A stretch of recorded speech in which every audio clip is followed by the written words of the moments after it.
Inside the Haveli by Rama Mehta. Geeta, female protagonist of the novel. Geeta is a female protagonist of the novel. She was born and brought up in Bombay. She had studied in co-educational college. She had seen and experienced lively urban life of Bombay. She married into a very conservative family of Udaipur. She comes to Udaipur as the 19-year-old bride of Ajay Singh. Her husband Ajay Singh works as a professor of physics in Udaipur University.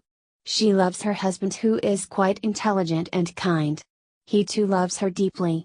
The novel focuses on the conflict between tradition and modernity.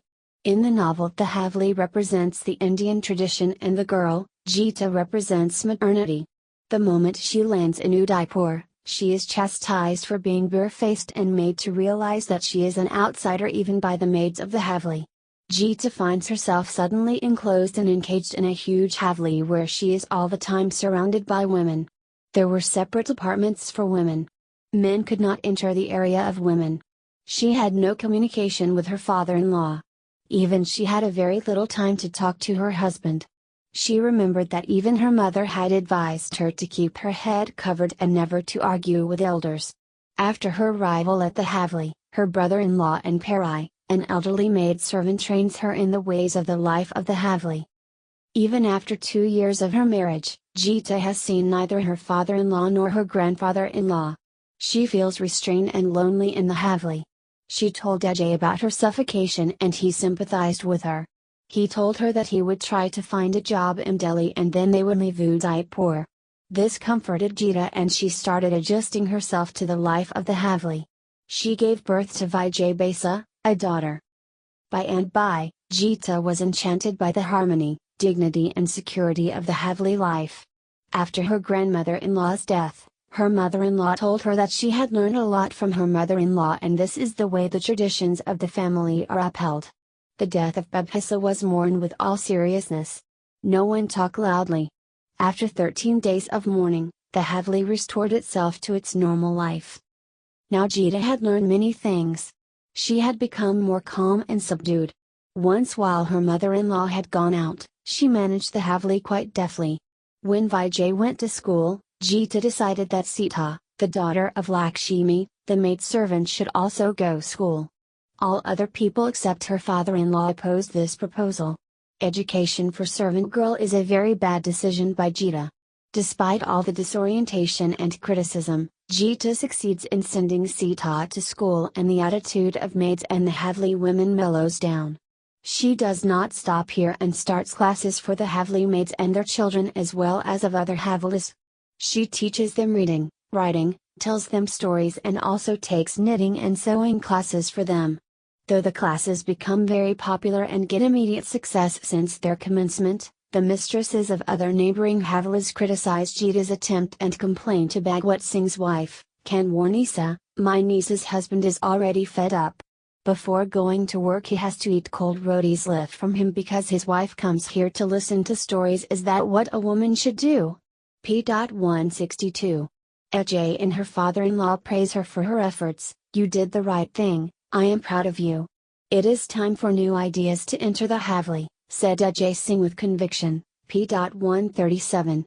But for Geeta's mother-in-law, it was again a whim on her part. Geeta continues with her efforts to bring education to the servants, though she thinks of revising her decision off and on. The change that the protagonist is trying to bring about is neither welcome nor acceptable to these women who find social security in the old patriarchal culture and rigid traditions of the Haveli.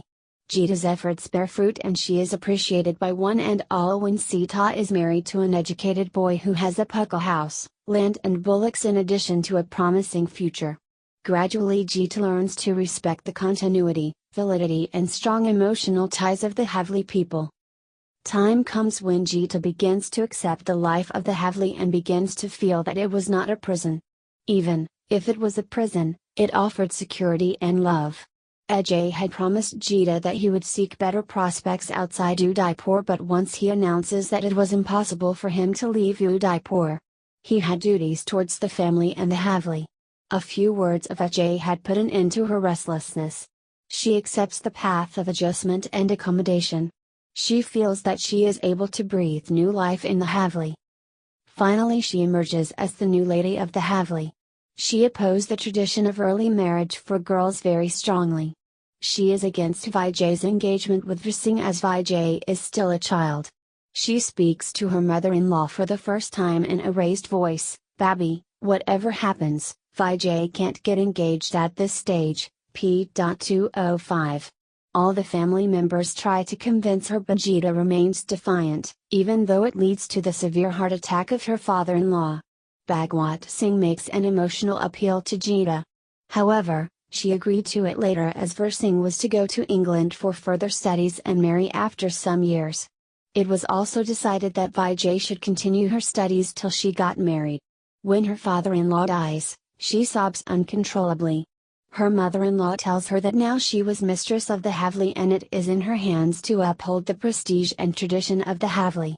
Geeta decided to so calling herself a willing prisoner of the Haveli. The novel ends with the death of Bhagwat Singh and Geeta's taking over the responsibility of presenting the customs of the Haveli.